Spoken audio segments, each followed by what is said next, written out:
Welcome to the Classical Gabfest, a weekly discussion about the ever-changing world of classical music. I'm your host for this week, William White, and with me as always are Tiffany Liu and Kensho Watanabe. This week we'll be discussing the lawsuit waged by a University of North Texas music theory professor against his own student. Then we'll have a book club segment on John Borslop's The Classical Revolution. And finally, we'll have a conversation with Grace Meadows about music therapy and dementia. But first, we like to start with our prelude segment. So, Kensho, what do we have today? This week, we'll be playing a round of everyone's favorite game, Name That Tune, also known as Stump the Hosts. And now, Free Zone presents Name That Tune. Music games don't come any simpler and any more intimidating than Name That Tune. And for us, this game is especially fraught because none of the three of us know what we're about to hear. That's because these Name That Tune submissions come from you, our loyal listeners. We certainly make no guarantee that we'll be able to identify precisely what these pieces are, but we hope that hearing our thought processes will elucidate something about how we listen to music and provide some entertaining musical banter. So that none of us can see the submissions, we've once again asked our official intern, Joey Vaz, back on the show to help us out. Hi, Joey. Welcome back. Thanks for having me, as always. All right. So you know the deal at this point, Joey. You're going to try stump us. Let's do it. All right. Our first listener submission comes from listener Jim. Here's the excerpt.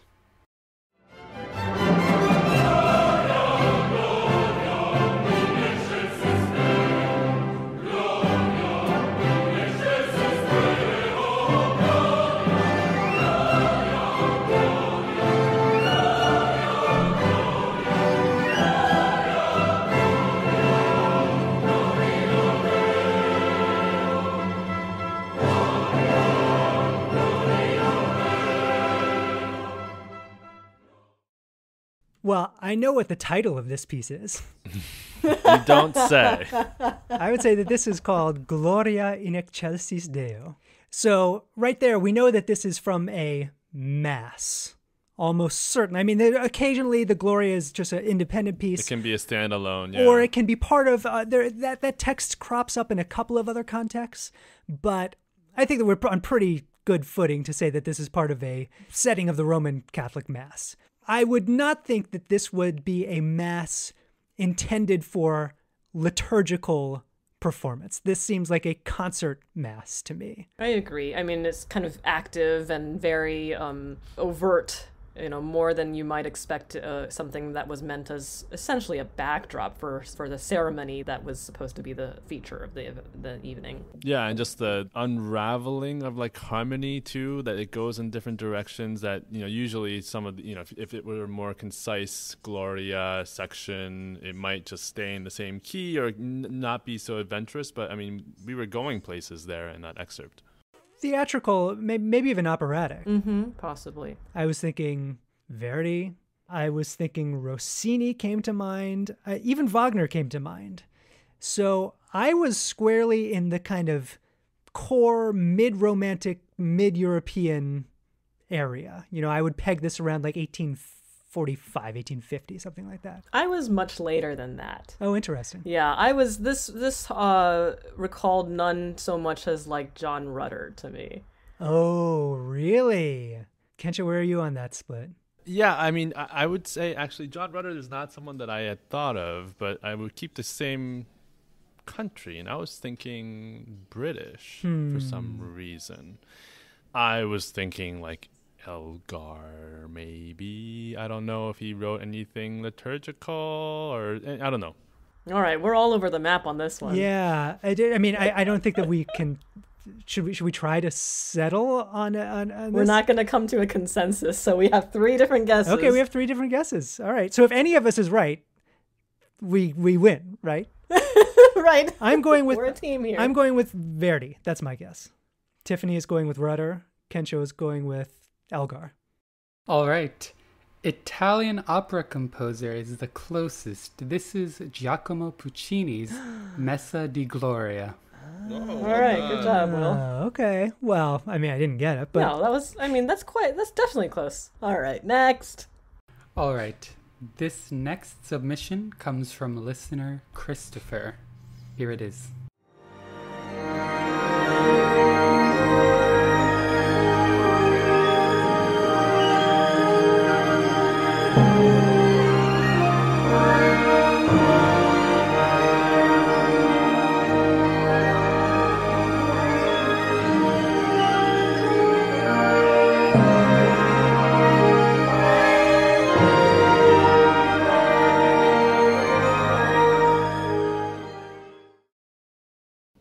Well, maybe it's just because I'm a violinist, but I just felt like the poor violinists had to basically eat their fingers while playing this. They're just so high, so far up the fingerboard. They're playing those really, really, really, really high notes. And then it was quite busy in the texture too, right? There were a lot of flourishes and again like piccolo high wind stuff. Very filmic quality, I would say. Yeah. You know, I mean, at first I was thinking John Williams, but John Williams his orchestrations are hard, but they're not quite this devilish. And also, there's usually more of a singable melody. Yeah, this was more of like a soundscape. I would say I got to be after 1970, sometimes between 1970 and now. Does that seem reasonable to you guys? Yeah. Comfortable, yep. And do you want to say American or not? I would say American. I would say American too. You know what I'm trying to I feel like there's a couple like threads in my head that it like triggered, and then I'm trying to find them. It reminds me a little bit of that piece Rainbow Body. Mm-hmm. By Christopher Theophanidis. Yeah, that nothing so much as there is another one floating around in there that I'm kind of reaching for, but I'm not able to put my finger on it. And I've conducted it, so I would recognize it. This could be like Kevin Putz. Would you agree with that, Kensho? You know his music pretty well. Yeah, I could see it, but I don't know. I'm not jumping for that either. Does anything Higdon wrote have potential here? I don't think so. I think her music is less syrupy than this. Well, you know, the other one I was thinking of Michael Torkey, but this is not minimalist enough to be Torkey. You know, one thing that occurred to me a little bit is that it sounds a little like bandy. Sounds like something that Frank DeKelly did write some, orchestral stuff, but it's like the same that sound world, I think, especially with all the percussion going on. Yes. David Del Tredici was a name that came to mind. Well, I don't know if we're going to get closer than 21st century, turn of the 21st century. American. All right, Joey. Okay, we give up. Well, I can say that you've said the name of the composer so far. Maybe if you all want to keep trying. Okay, now we need to reassess. Who have we said? We said Theophanidis. We said Kevin Putz. We said Jennifer Higdon. Del Tredici. DeKelly. You said Michael Torkey, but you don't think it is. Kelly, I don't think it's Torkey. I guess I would lean toward Putz, maybe. I kind of would too. Okay. Let's go with Kevin Putz. Yeah, is that right? Did we guess right? This is Kevin Putz's Second Symphony. Oh Island my of God! Go team! Go with a major assist from Joey. But yeah. Wow! Oh my God! All right. Last and not least. All right. Today's last listener submission is from listener Jeremy, longtime listener Jeremy, and here it is.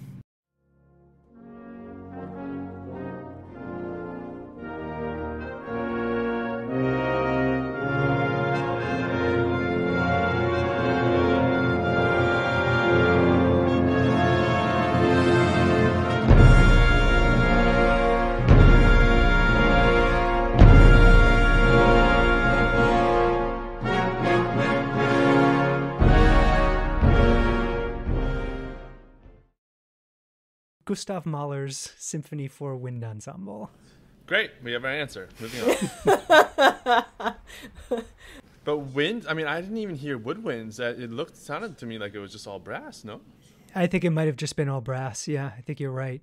But I don't think that listener Jeremy, who has submitted many times before, I don't think that he would give us a totally random wind band composer that the three of us would not have heard of before.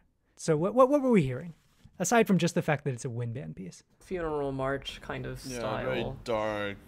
And it did have like that flavor of gravitas. I mean, you said Mahler, Will, and like we're thinking of Mahler has like a funeral march in basically every one of his symphonies, and it has that kind of flavor to it where it's like dignified but also desperate in a way. Yeah, but I don't think it's Mahler, right? I mean, you said it. But I mean, I said that jokingly. I don't think it is Mahler, but it sounds so much like someone Mahler. that's very close to or trying to evoke replicate. Mahler. Yeah.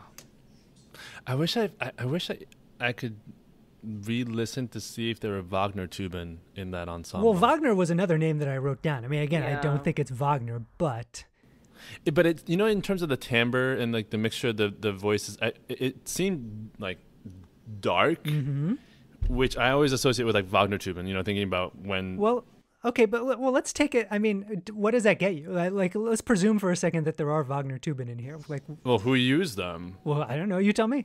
Well, it's like Wagner, Bruckner. Way too exciting to be Bruckner. How dare you? No, it's not Bruckner. But okay, so maybe it's Wagner. Could it be Wagner? Should we say Puccini? I did have an inkling of like kind of it could be a stage. Yeah. Something I mean, I would go for like somebody weird, like Mascagni or Leoncavallo. One of those minor Italian. So you're thinking composers. Italian. Well, now you've got me thinking Italian. Okay, I'm guessing Leoncavallo. So you guys pick something else.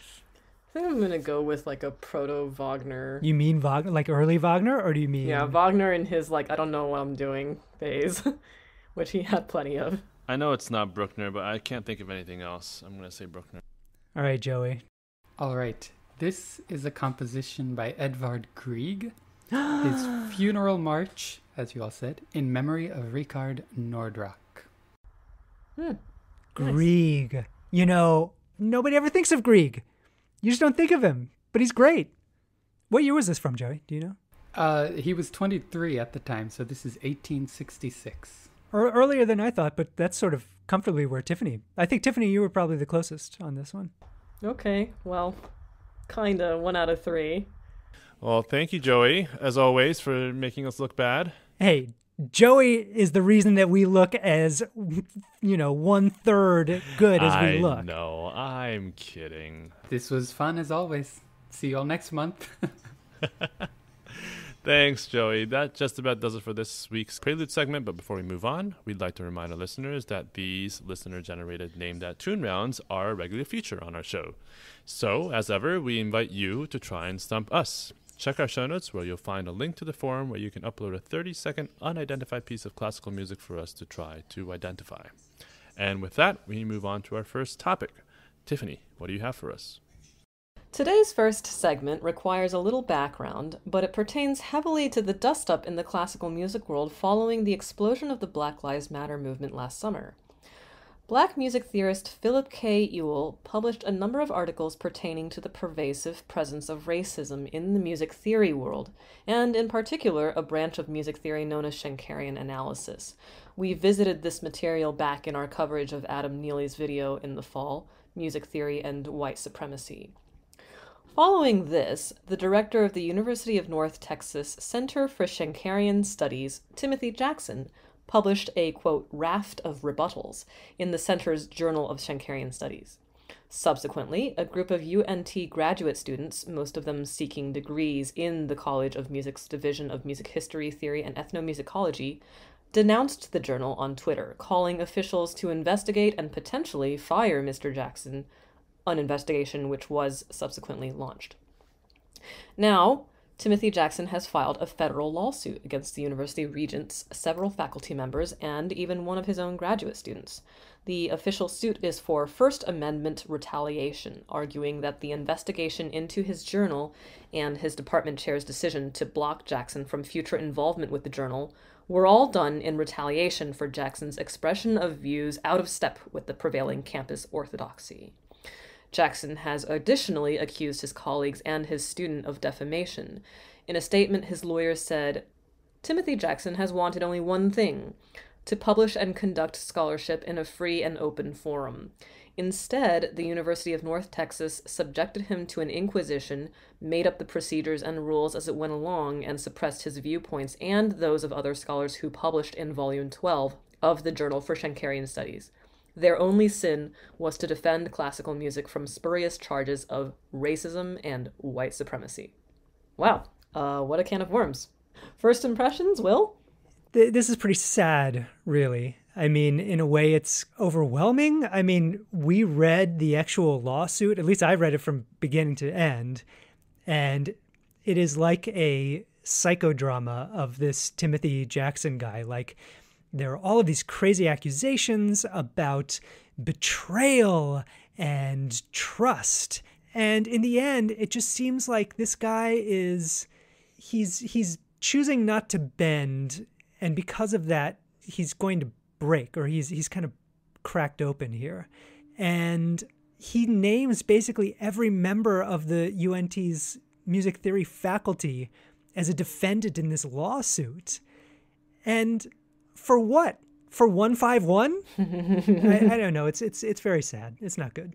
We're not Schenkerian experts, as we mentioned on previous episodes, but let's just expound on like what Schenkerian analysis is in terms of our untrained eyes, in a way. Yeah, I mean, there is a sympathetic and a non-sympathetic way to frame this, and what average listeners might not necessarily know is that Schenker is a divisive figure in the music world at large, not just the music theory world, but the music world, because for a lot of us who went through some version of Schenkerian analysis learning in graduate school, it seems like a reductive and oversimplistic view, using one brush to paint the entirety of what is deemed worthy of status in the Western canon, which is this description that Will has jokingly referred to as 151. Essentially, what that boils down to is saying that every piece that fits well into this category follows this harmonic trajectory in some form. And you can see that this feels a little bit almost insultingly simplistic for the glory and complexity of and multiplicity of the world of the works of which we study, right? And let me see if I can find a way of describing it that doesn't feel so farcical. You wonder whether there is some sort of underlying logic that guides, what we think of as great or not. We've all wondered this as artists. Is there something that greatness or things that touch us share in common?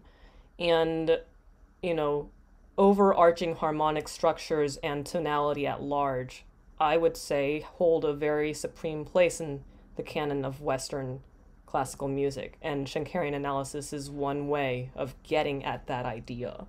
Right. So, like, when we talk about this, there's nothing that we've talked about right now, and just in this, last 2 minutes or whatever, that has to deal with race per se. But we're talking about Schenker as a person who also held some pretty racist ideas and writings. That's right. And this also touches on a previous segment that we did, kind of generally talking about Adam Neely's video about how music theory is racist and how there are some tendencies of, let's even just say, the American school of music theory, because we are talking about something that happened in the States, that there is a sentiment that musicians or music theorists who are non-white are less welcome in these fields. Mm-hmm. And so this is what we're getting at, right? And this, yes. and the fact that, like, Philip Ewell wrote something about suggesting something like this, and this professor's attack on him because of all the things that he was saying about this particular journal. I'm just trying to, like, that's what we're talking about here, right? It's less about the analysis itself, however much I want to be super reductionist about it. That's right. It's more about just the surrounding implications about it. I think it is. I think it's actually about the analysis too, because it's one of these slightly pernicious things where, because Schenkerian analysis takes on this paradigm of scientificity or mathematicitude, it seems like it is very abstract and that it doesn't bring in cultural prejudices or something like this. But of course, Tiffany, you said that we use this as a way to analyze works of Western art music, of canonic music.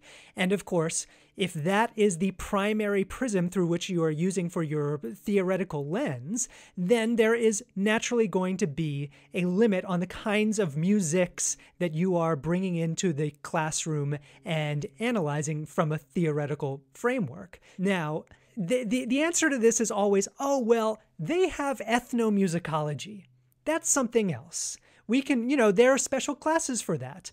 But, like we talked about on our segment about this, there is a way to funnel a course curriculum that takes people through a much broader sense of what is music and what can music theory be, and then specialize. And Schenkerian analysis, Western art music, is a bit more of a specialist thing. It's not the basic paradigm that we should necessarily be learning through. So I think that is the accusation. It's not even an accusation, but I think that is the argument that Ewell was making in his dossier, in his big talk that he gave. Yeah, like ethnomusicology shouldn't be an excuse to quote unquote other works that were written by non-white composers, right? And that's what you were saying, is that like this is what's happening. Maybe is like, oh well, we have ethnomusicology, so we've covered the pieces that are written by non-white composers that don't particularly fall or fit nicely into the frame that Schenkerian analysis has established, right? Yeah, and he says that in the lawsuit.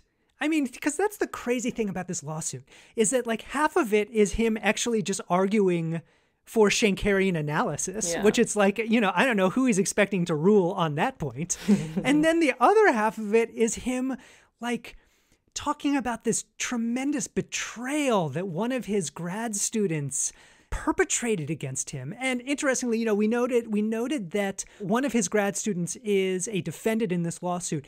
It's actually not the student who is the main antagonist of this story that's in the lawsuit. Yeah, so the lawsuit itself is quite a document. What did you guys make of it? Tiffany, what do you think of this whole thing? I mean, I'm not sure I came away with the same impression of like the whole psychodrama of this like twisted character that's like somehow, using his lawsuit as a platform to advance his academic. I'm not sure I came away with quite that dramatic of a take on the suit itself. If I were to sort of look closely at the way he spends about, like you say, half the lawsuit describing the actions of a student of his with whom he has quite a lot of interactions surrounding the publication of the journal, which defended Schenkerian studies. It's because the investigation itself that UNT launched into his activities and how he compiled the journal was in large part propelled by a testament given by this particular student about his role in doing so. And I mean, seeing as how that's the basis of the investigation, I see the point of him. I mean, it essentially devolves into a lot of he said, she said. That's the problem with this, right? I mean, the real abhorrence of all this is just like you said, it's just crazy that it's even gotten to this point. I mean, we should all feel free as normal people to kind of consign this over there to that academic sector of like weird studies in some random branch of music theory, right? Like, why are we talking about this? But if a professor is suing their student, and, not to completely absolve the students either, if the students are lobbying for a professor to be fired, and then we're talking about you're fighting for your life in some way. And that just seems like a very kind of, am I willing to put my life on the line for my convictions about Schenkerian analysis? I just, Well, but in fairness, like if you had devoted your entire life's work and decades of research and analysis to this, and I get it. Yes. But on the other hand, I mean, I think that like it's like I was saying, he's so afraid of bending that he's breaking. Yes. And it's a failure to recognize the moment that we're in, where it's like it's a moment of reckoning for so many of us, right? And like if you're going to refuse to recognize that moment is coming, then you're going to have to break, If you recognize that the moment is happening and you show some evidence of self-reflection, hard to think that your entire department surrounding you, which is really the object of this his lawsuit, right? He's suing his own colleagues. That's the crazy part. Not that he's suing his own colleagues who piled on to this student circulated petition calling for him to be fired and barred from the publication of the journal. You know, I think a little bit back to our discussion about the Institute for Composer Diversity, in which somebody who's poured his life's works into a pet project and then starts to run afoul of the moment and fails to recognize what the ramifications of that moment are, especially as they measure up against his own ambitions,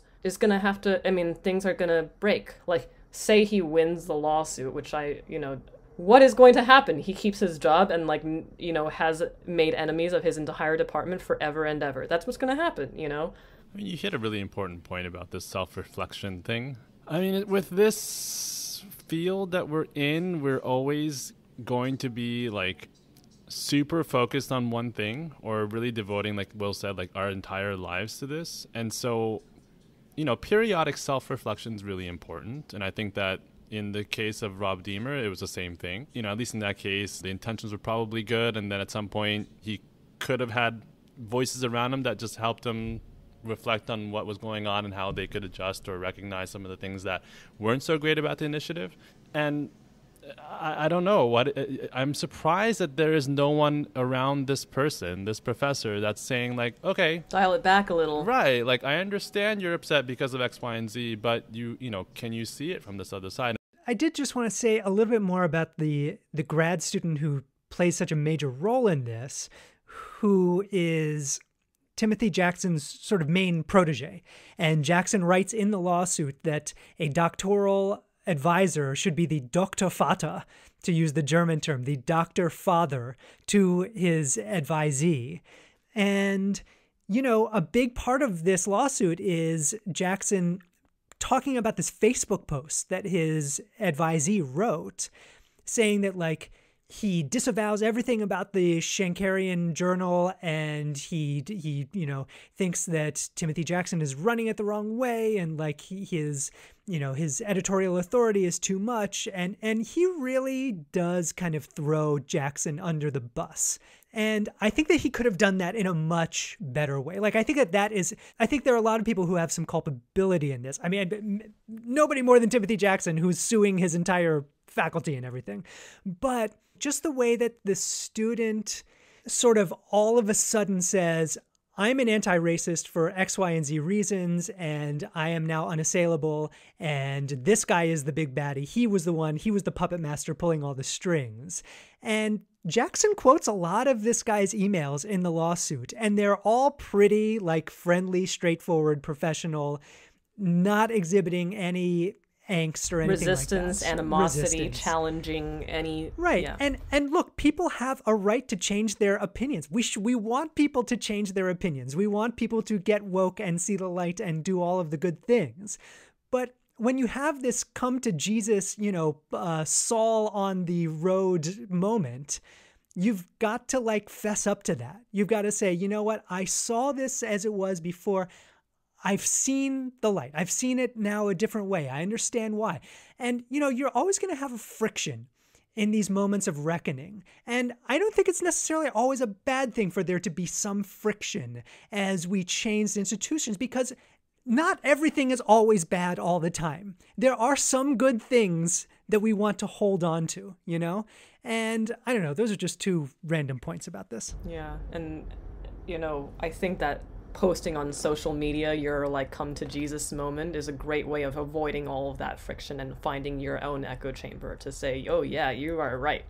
So it just feels like a sad way to have to go about things, if that in fact was the way that he felt like he had to go. Well, I'm sure that this will generate more interesting news as we go on, but let's move on to our next topic. Will?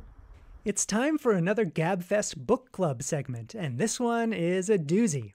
Our selection is a slim treatise titled The Classical Revolution, Thoughts on New Music in the 21st Century, written in 2013 by the Dutch composer and author John Boerstler.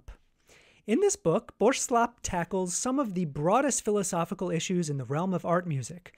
What is tonality? What is music? And what role does art play in our lives? Though the book does not claim to be a rigorously argued thesis, Borslap does take a definitive stance on the high modernist atonal compositions of Arnold Schoenberg and his adherents in the 20th and 21st centuries. Namely, that these works do not qualify as music at all, but are better understood as sonic art, a category that Borslap thinks deserves a place in the world of artistic endeavor, but definitely not in what he calls the central performing tradition, i.e. the sphere of classical concert music encompassing Gregorian chant through Mozart, Brahms, and Stravinsky. Rather, Borslap makes impassioned pleas for musicians, music lovers, and institutional decision-makers to make room in their hearts, minds, and programs for new, tonal, classical music, a position near and dear to my own heart. This is now the third or fourth time that I've read this book, and once again it's taken me on an emotional and intellectual roller coaster. Every page includes passages that I fervently agree with, strenuously disagree with, and that entrap me thinking about for days on end. So, Kensho, Tiffany, did you thrill to this book as much as I did? I seriously just need to reconsider your sanity. How? I mean, I struggled. I mean, I am the illiterate jock of the three of us, but I mean, my goodness, was this painful to read. It's, you know what it reminded me of when I was reading it? And I need to be careful about how I say this. As conductors, we've done pre-concert lectures for performances, and usually give a talk on, it really doesn't matter what it is. Actually, you go and give a talk about your field, your expertise, and then you get to the point in your talk where you open it up for questions, and then there's you get a few questions about the subject matter from an inquisitive listener, but then you get one person that is there just to show how much they know or how much more they know about what you're talking about. You know what I mean? This is more of a comment than a question person. Yes. I feel that John Borslap is like the superhero of that person. You know what I mean? Like it's like the superhero ability to do this. And in just the way he writes and describes and talks about things, I mean, I just wondered if that's really his speaking voice, or it's just that he was so impassioned that he had to use that language. It was just so hard for me to digest what he was writing. I mean, talking about Wagnerism and how difficult that was to digest, paragraph after I found this more challenging than I felt maybe this was even more difficult. I'll note several important things that I needed to know about John Borslap before I read this, things which were not necessarily helped by the fact that I read the preface. By the way, readers, if you check this book out, the revised version starts with a with a preface that acts as if you've already read it. So skip it and jump straight to chapter 1. Yes, just don't read half the book and then you'll enjoy it better. Is what we're saying here. Okay, so here are my main takeaways from my experience of, I admit, not making it through the entire book. One, it's important to note that John speaks from an extremely Eurocentric point of view, like his European backdrop, and that is important not in the way that you might think, listeners, given the backdrop of all we've been discussing about, America and social justice. It's not that point of view. It is actually about the fact that in Europe, there is an interesting approach right now that is kind of dominating the landscape, which is this approach to avant-garde music. There's almost a feeling that anything that is tonal is like very populist and therefore not deserving of being, getting decent write-ups. Oh, and furthermore, within the avant-garde composition realm itself, if you write something that people end up actually liking, then you ain't doing it right. There is a significant currency given to that attitude. And so I can see what John Borslap is reacting to. Because John Borslap, and I did look up some of his compositions, is a Dutch composer. And they are eminently tonal, obviously, as per all of his arguments. And I can kind of imagine that if he had run into difficulty premiering or getting his works played. And, it kind of came from this attitude of like anything that's not crazy and jaggy and atonal and weird enough for us is not worthy of being called modern. I think a lot of this book is generated by that saltiness. Okay, so let me step in here. Okay, about this first of all, Tiffany, I think that's excellent background that is really important to know. And this does have a very Eurocentric and high modernist Eurocentric and sort of Eurocentric 1960s, 70s, and 80s point of view, because that is his generation. Like when I think about the experience of reading this book, to me, it's more like reading something like The Princess Bride, where it's told from the point of view, like there's a narrator who's this grandfather, right? And he's telling a story. And he's this cranky old guy, and he's like fighting last century's war. And you've got to like sort of get into his mindset. But once you do, the story that he's telling is like this larger than life tale. It would be like reading, I assume, like reading, say, a Marvel comic book or like a Star Wars novelization or something, where the forces of good and evil are pit against each other. And the hero, the force of good in this fable is music itself. And music wields the power of the force inside of our souls and our bodies. And my God, if music as a hero itself is not a worthy subject for a great epic journey, then what is? Are you fucking shitting me?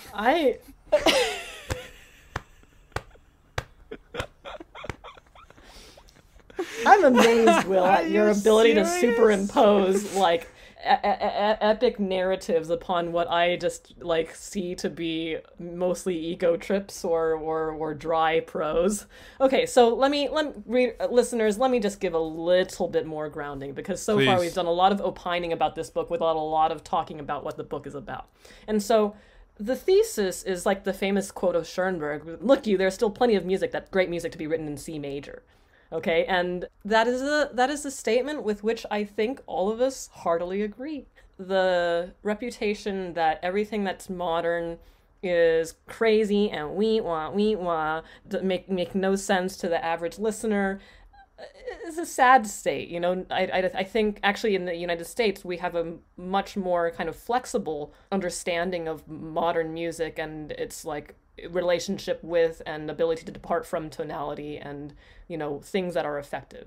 And where I feel like he really goes off the rails a little bit is two points. One, where he like sets tonality up as the grand and only driver of expression in music.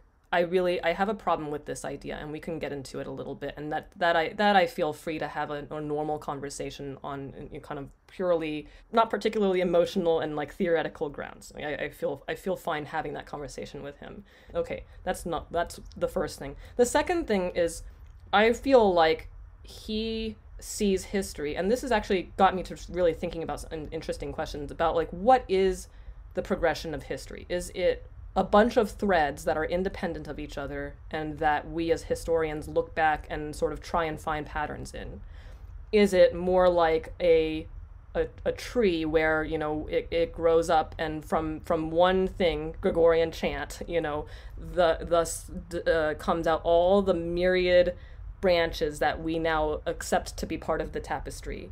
Is it more like a sculpture where you start with something very, very rough and you're kind of whittling away at it and you're kind of working your way towards something which is high art and deserving of like being called the accumulation of Western civilization, which I feel is his approach, which I fundamentally disagree with.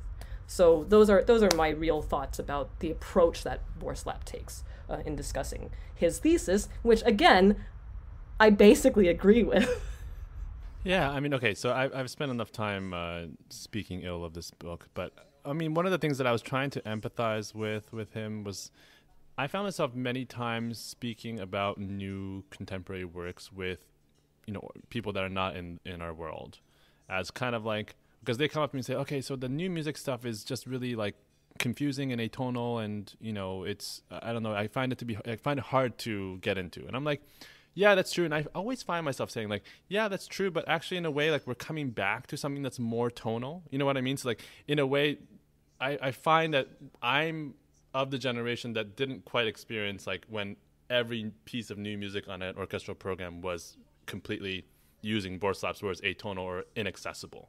Where I find myself saying like very much so like, okay, we're kind of like course correcting now. Like everything was super atonal and now we're coming back to it. So if I see it from his standpoint, like, yes, maybe I would be that kind of cranky old guy that Will was talking about earlier, kind of railing against like, why is everything so atonal? And, you know, this is the end of, music as we know it or whatever. I can kind of see that, but maybe it's just hard for me to empathize now because I see that it's not so black and white in terms of how that's gone, in terms of how, institutions are programming and the new composers that are coming out. I couldn't say that that's the trend. Well, let me respond to a couple of things. One is just to say that, I make this kind of highfalutin claim for this book. And I do enjoy reading this book, partially because it enrages me at points and I just like to feel things. And the second thing is that, Tiffany, in response to your point about the progression of musical art, you're right. Borslav rejects the concept that art can have a progressiveness to it, that there is the march, as there is the march forward of science, where we are constantly learning new things. He says that doesn't exist in art. Basically, the point of art is to touch our souls and move our spirits. And that can be done in different ways, and you can find new ways of doing it. And you can accomplish that in the contemporary era by looking back to a previous era and using the tools that were effective in that area and infusing it with the new thoughts and ideas and vocabulary of your current era. I wanted to maybe read a little bit of the book, then our listeners can get an impression of what they think of the language here. Here's what he says about tonality, and he is comparing the idea of tonality, which he has a pretty broad definition of. I mean, he is not just saying it's the chromatic tonality of Richard Wagner and the triadic tonality of, Mozart or something. I think that his version of tonality actually encompasses a lot of different world music traditions. So here's what he says about tonality. He says, tonality is a type of relationship that's like a force of gravity, which pulls a sound towards its fundamental tone. In a musical work, a fundamental tone could be compared to the vanishing point in figurative painting. It is the point to which all lines of perspective and all the objects in the virtual space of the image are related, thus creating the effects of space in an otherwise flat surface. Our brain immediately recognizes spatial depth where, in reality, there is only a flat surface, because our capacity to interpret these lines of perspective as depth is hardwired in our visual sense. In a comparable way, the fundamental tone is the focus of all the relationships that operate in a piece of music in a given moment. And since music moves in time and all the different tones move according to the parameters of melody, harmony, and rhythm, they continually shift their relationship toward the fundamental tone in continuously varying degrees of distance and strength of connection, thus creating the effects of energies moving along between fixed, less fixed, and floating perspectives.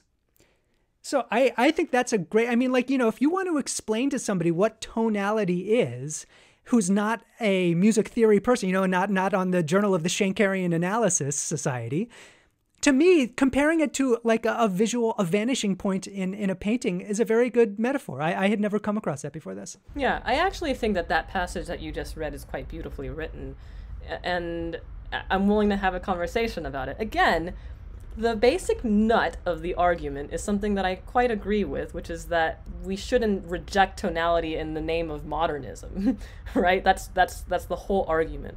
But I do have to quibble with this idea that, I'm gonna read a passage in which he describes his own view of history, and it seems like it almost contradicts the way he treats history by his description. So he says, the unfolding of history is not prescriptive, but a natural process of actions and reactions of individuals and groups.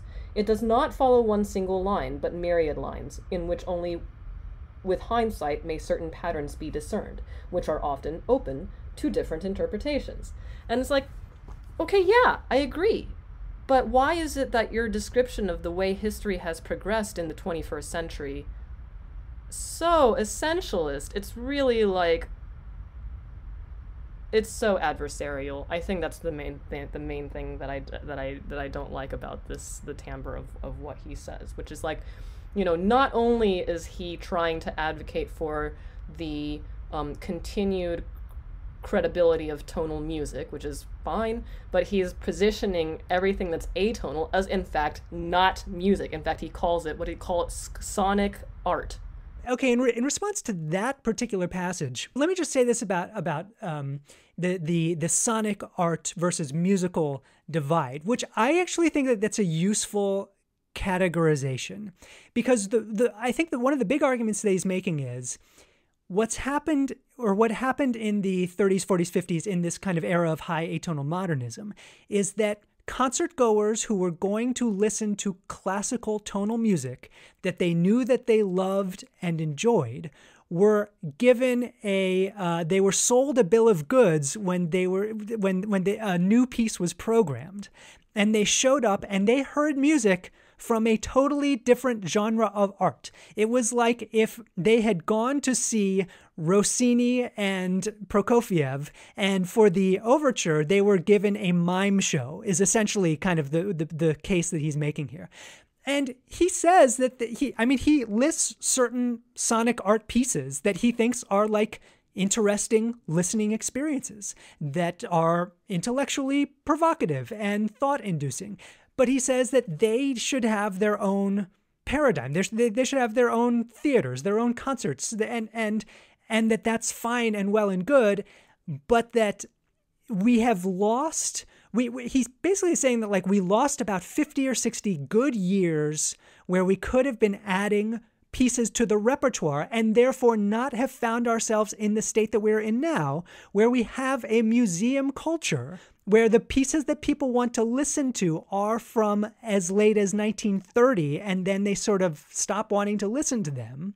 And that is what has given us this stultifying culture. Whereas, in 1910, you were excited by nothing more than the possibility, the prospect of going to hear the new Sibelius symphony, the new Strauss tone poem. I mean, you wanted to hear the new thing because that was the most exciting and interesting thing on the program. And now, Kensho, you point out exactly, people come up to you and they say, like, oh, God, there's a new piece on here. Okay, I guess I'll eat my vegetables. Well, I guess it depends on whether you really, you're right, Will, that it's a kind of useful distinction, the sonic art designation, but it kind of depends on whether you feel like sonic art is to classical music as like sculpture is to painting. You might see feasibly those in the same museum, right?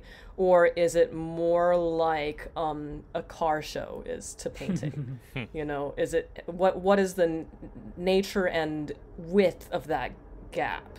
And I don't know. I mean, we're busy trying to figure out a way, because we want to be able to access things that are being produced right now, to make it more like a sculpture than a car show.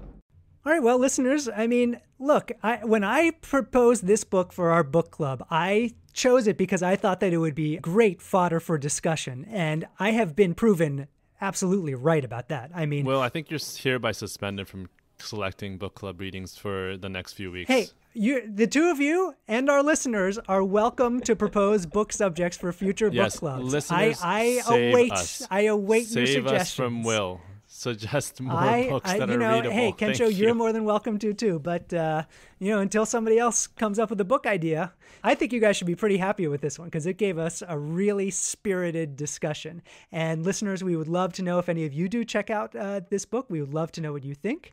And with that, it's time to move on to our third topic. Kensho. Recently, you may have seen a viral video of an elderly woman with Alzheimer's disease who was awakened upon hearing music from Tchaikovsky's Swan Lake.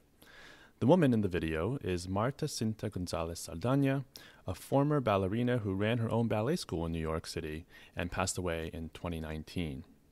The video has been heavily edited to pull at all of our heartstrings, using footage from another ballerina's performance of Mikhail Fokin's The Dying Swan to emphasize the transformative power of music in Alzheimer's patients. We at the GabFest were deeply moved by this video and wanted to devote a segment to the benefits of music therapy. We are delighted to be joined today by Grace Meadows, who is the campaign director of Music for Dementia, an organization that is working towards making music available to everyone living with dementia in the United Kingdom. Grace was also the senior music therapist in the music therapy team at the Cheney Child Development Service of Chelsea and Westminster Hospital. In addition, Grace is also an active bassoonist and contrabassoonist, playing with a range of amateur and semi-professional orchestras across London. Grace, delighted to have you on the show. Thank you so much for joining us. Oh, pleasure. Thank you very much for inviting me. So to the average social media scroller, when someone came across this video, I think we were just deeply moved by what at face value looks like, the extremely transformative power of music to reawaken memories, reawaken certain things in someone that has Alzheimer's or dementia. You, as being a little bit more professional and knowing the inside of this, what was your take on this video, and what are some things that we are missing as average people that are watching this video? Great question, but I have to start at the same place as you, really. I was deeply moved as well. And I think that that's because what you saw first and foremost was who that woman was beyond her dementia or her Alzheimer's. You saw her as that prima ballerina and her in all of her performing glory, and what it meant to her in that, the expressions that she gave, both in her body and in her face and her gestures. So much was tied into those moments that were cut together in that video. And for me, there was one moment, I don't know if you caught it as well, but it was almost as though she was on stage, where you were just so drawn to her expression. Her eyes were laser sharp, and it was almost as though she was looking out into the audience.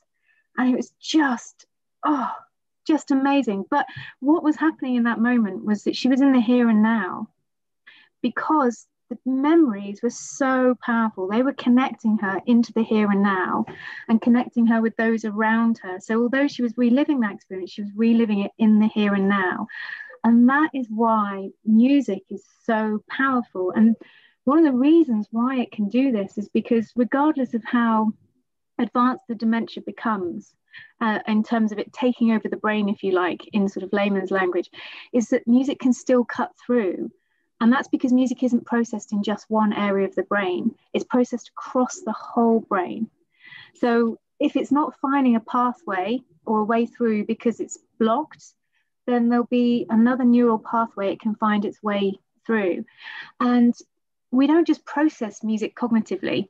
We process it emotionally. We process it in our bodies, as that ballerina demonstrated, so physiologically.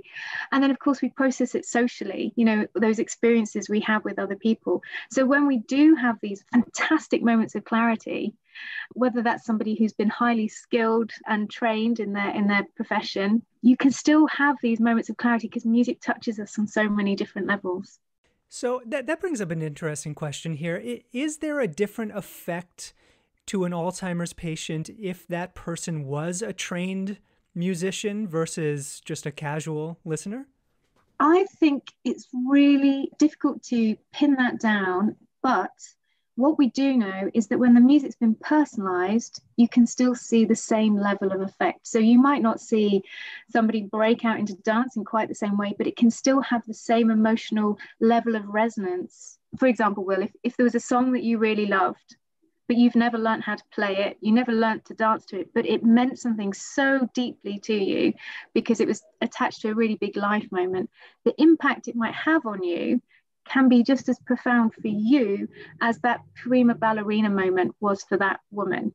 It's really hard to measure one's own personal experience against another, but the most important thing about using music with people living with dementia is to ensure it's personalized, because that's when it's the most impactful, that's when it resonates with them the most, and that's when you're most likely to see that person come into the here and now and be able to connect with you.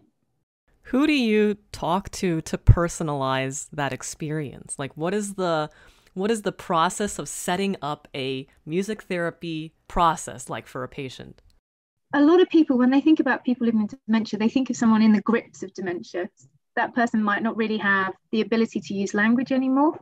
So if that's the scenario, then what we think about is who's around that person. Who does that person have a connection with? Who are their family members? What do their carers know about them? And if they know very little, if that person doesn't have family that you can have a conversation with, then it's very much about trying to experiment with that person with music. So if you've seen them, if you're a carer and you're caring for them in a care setting, and you've seen that person move about to a particular song, and you think, okay, that song was from that time, other music that was popular at that time was X, Y, and Z, then you might start to sort of build out like a potential playlist. But the other side of that is that actually this is something that we all should be thinking about now. So what is our favorite music? You know, if I asked you guys what your playlists are, do you know what they are? Because actually, if we could put your playlists in your health or care plan, and that if you did get dementia in the future, that's a starting point for any practitioner, be it a music therapist or otherwise. You know, it could be a carer and they find that you get agitated around dinner time. But if we put your favorite music on, you might find that you have a more pleasurable experience at dinner time. And it's just music finds, you know, it helps us make inroads into people's lives. And also it just sparks conversations, you know, where you can go if someone says to you, God, my favorite song is such and such. And then, well, why is that your favorite song?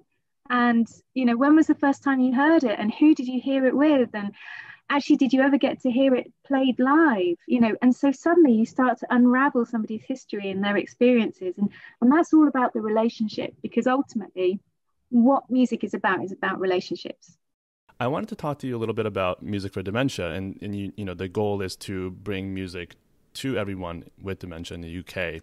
What are some challenges that you're facing with that? And are you, I mean, pandemic related or not, I mean, was this live music, recorded music? How are you trying to get that to happen?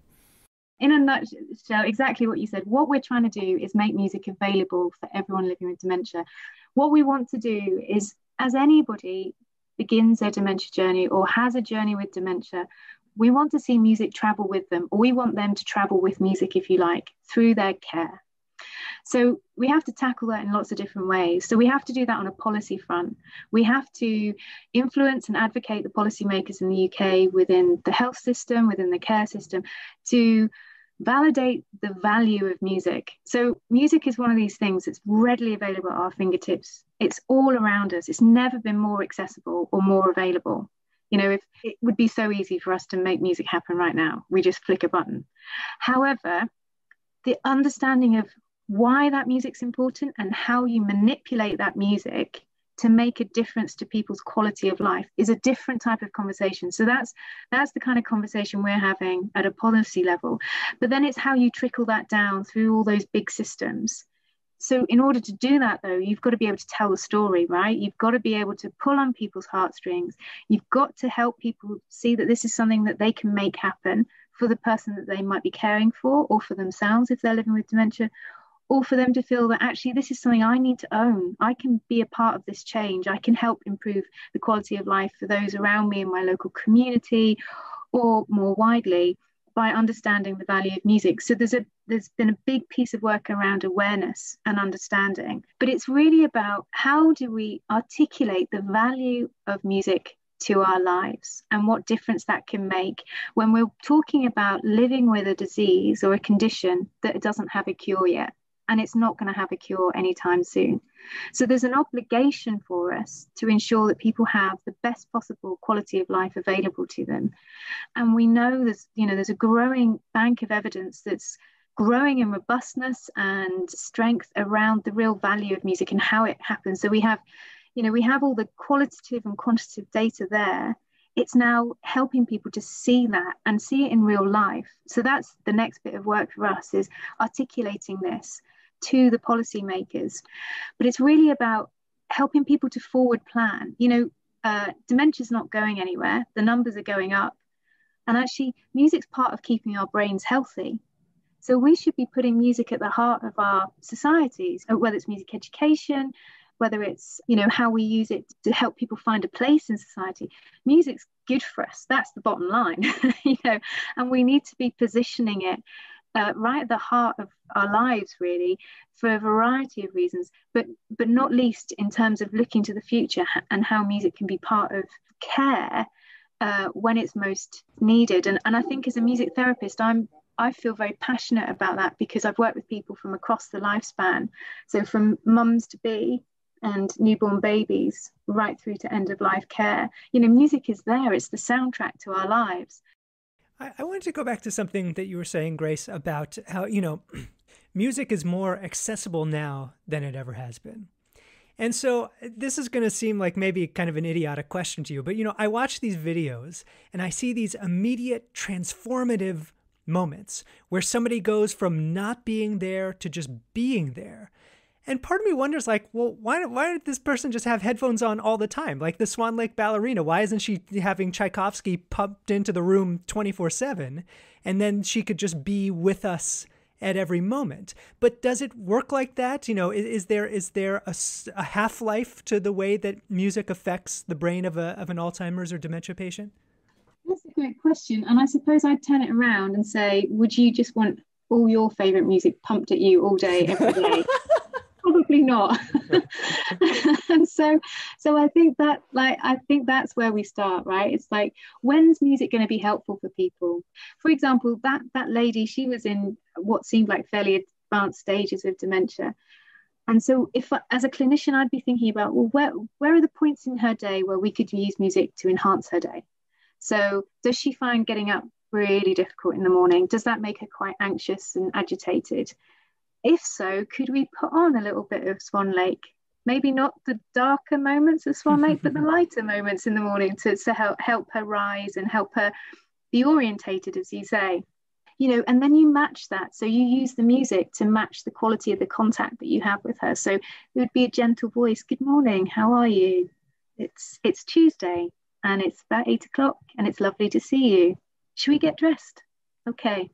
Should we pop our feet on the floor? You know how it goes, that kind of gentle contact.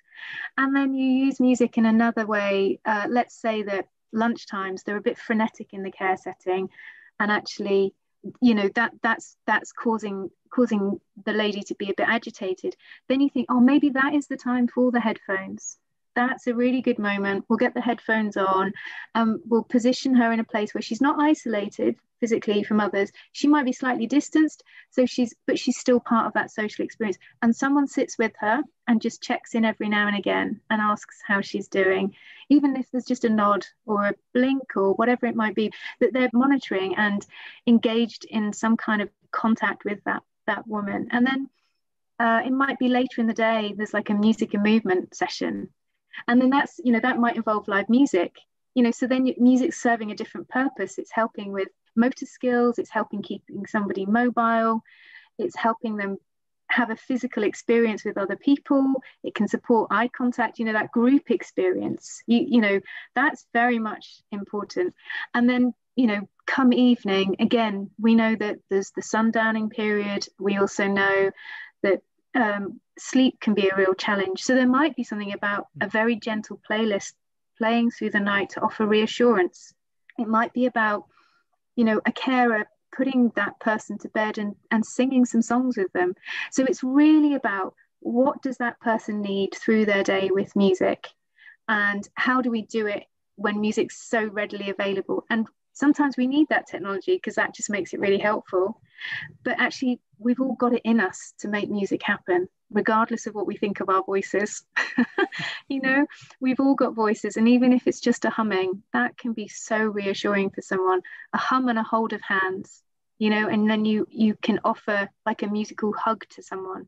And then they feel grounded, they know where they are, they're orientated, they feel safe. Yeah, and to put a finer point on, I think, in response to what Will was saying, what I'm hearing you say is that it's not just as simple as, I kind of had the same question too, is like, okay, we can just like push play on the iPod and like put in our headphones, but it's just a tool, right? It's just equipment. And the regimen that you're putting together includes different ways of establishing human contact with a person through music. And it's not just about like pressing play and all of a sudden the person is with us. And I know I'm oversimplifying Will's question, but I think it's really, you've emphasized so beautifully the value of human connection via music and not just music as a tool, or rather music just as a tool. Regardless of where you're at with your dementia, communication is one of the biggest things affected by it. And, when words are too much, when they're not available or they're not enough, music can provide that outlet, and that's really important. And it's the same in mental health. Like, you know, when I worked in mental health, often there wasn't a language for the people I was working with to express what was going on internally, but actually they could put it into playing an instrument, and that for them was so important. And I think the other thing that music does, going back to an earlier point I made about seeing the person for who they are beyond their dementia through music, people have this kind of notion that because you've got dementia, you can't try something new, you can't have new experiences, you can't have pleasurable experiences. That's not true.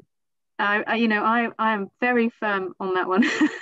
You know, because actually somebody who's never picked up a drum in their life, or they've never picked up a beta, or they've never sat at a piano, they can have a play. Like, we all have the capacity for play within us, because fundamentally that's what music is. It's about playing, right? And playing is how we learn and we live our way through this world and this thing called life. And actually that is so important. And you give somebody the opportunity to play in any sense of music, and you see them come alive. They might be shy and hesitant at first, but once that inhibition slips away, they're there with you. You've got something to work with. And I think that that's when you can see those really transformative moments happen, when you just allow opportunities for play and connection to happen. Well, I know you're advocating for music therapy or the role of music in everyone's lives, but actually everything that you said needs to be said over and over again in terms of just music on a whole, right? In terms of, we're talking about, you know, we're a classical music podcast, and we're always thinking and talking about the relevancy of classical music in people's lives these days. And what you're saying right now speaks to all of that. And I can't think of a better advocate for all of that and more than you are. So thank you so much for joining us. And if you don't mind, would you mind sticking around for our classical mixtape? I'd love to. Yeah, thank you.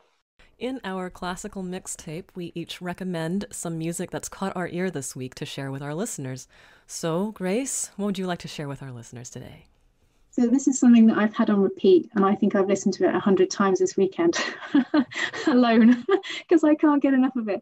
It is something I found on a mixtape online, and it's called More Light, and it's a piano piece by Wallen and Richard Rogers, and it's based on that wonderful piece from The Sound of Music called Favourite Things.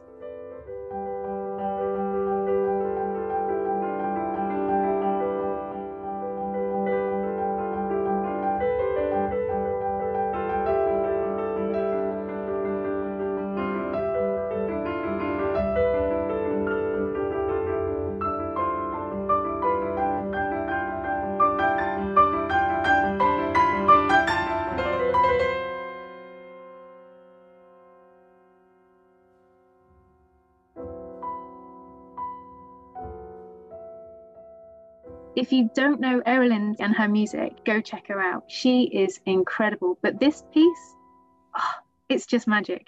It's really beautiful. Thanks so much, Grace. Let's go to Will next. All right, well, I'm going to recommend music by somebody whom I've mentioned their name on the mixtape before. And previously I mentioned him as a composer. Now I'm recommending him as a performer. This is the Brooklyn-based composer, performer, pianist, Timo Andres. You know, he's really been, I would say, one of the most consistent artists in the pandemic period of turning out high-quality home studio recordings. And he's revealed himself as a very interesting curator of contemporary music. And the piece that I'm recommending, he put out right after the New Year. It is in fact called New Year's Music, and it's by Georgs Pelecis. Now, this is not a composer I had heard of before, but I just think it's fantastic.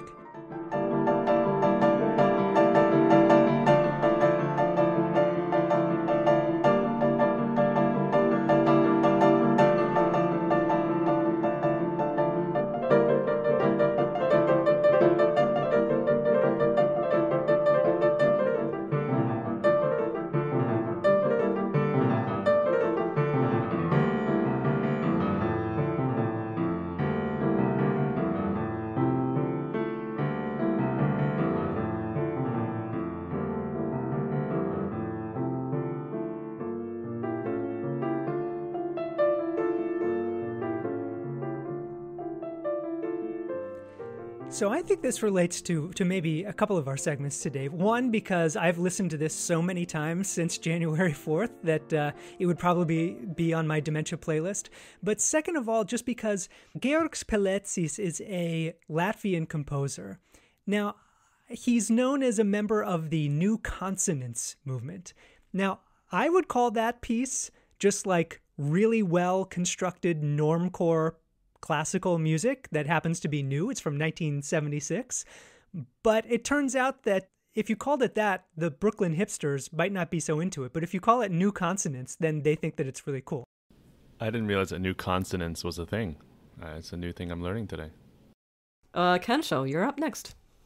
Yeah, so Grace got me thinking about my personalized care mixtape, and I would have to say that the piece that I'm recommending would be probably at the top of my list. It's Anton Bruckner's Symphony No. 7, the first movement, and this particular recording is by Carlo Maria Giulini and the Vienna Philharmonic. And I say that, and I know Will is already getting ready to hate on this immediately, but I would just say that apparently, as my mother says, it's probably the first piece that I heard when I was still in the womb. And since then, I've had some really wonderful experiences with it. I got to play it actually as a substitute violinist in the Philadelphia Orchestra. It was one of my first concerts as a sub. I've gotten to cover it. I was in Munich to hear the Bayerische Rundfunk Orchestra perform this piece with Jenny conducting, and it's just the beginning of this piece never ceases to move me in a way. I remember the first performance playing the piece, and I was already tearing up I was just kind of doing the tremolo thing at the beginning, and I was already tearing up. So it's something that I think would awaken me if I were lost to cognitive disease.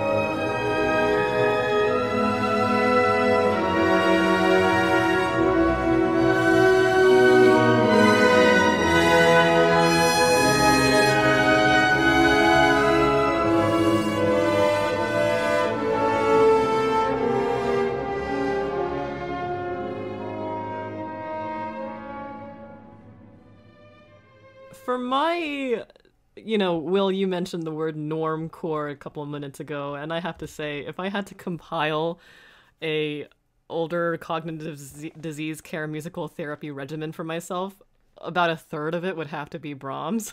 And this is the first violin sonata, the first movement of the first violin sonata, but really the whole thing, recording by Henrik Schering and Gary Grafman. And I think this recording in particular is quite special. I mean, there are a lot of really great, obviously, Brahms sonatas out there, and Schering has a more well-known one with Rubinstein, actually, but this is my preferred rendition.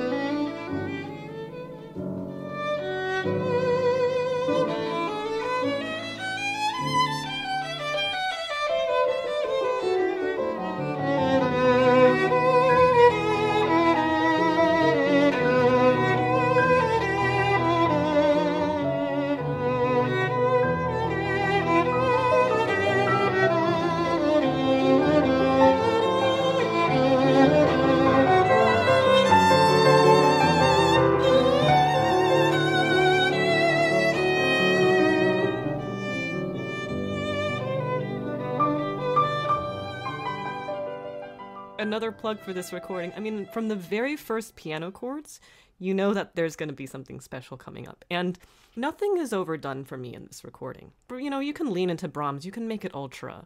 And I don't think that's what this recording is. It has every nuance that I ever wanted to create for myself when I was studying this piece at the end of my undergrad. And it has every nuance that I ever discovered in just the right measure. And so just the beginning of that recording is really quite special for me. You'll find the links to all these and to our full classical mixtape playlist in the show notes. And with that, it's time to wrap up this episode of the Classical Gabfest. I'm William White, and on behalf of Tiffany Liu and Kensho Watanabe, I'd like to thank you all so much for listening and to encourage you to subscribe and rate us on Apple Podcasts. We'd also love your help spreading the word about the show on social media, where you can find us on Facebook, Twitter, and Instagram. You can reach us at classicalgabfest@gmail.com, and we would love to hear from you. Until next time, happy listening, and we'll be with you next week.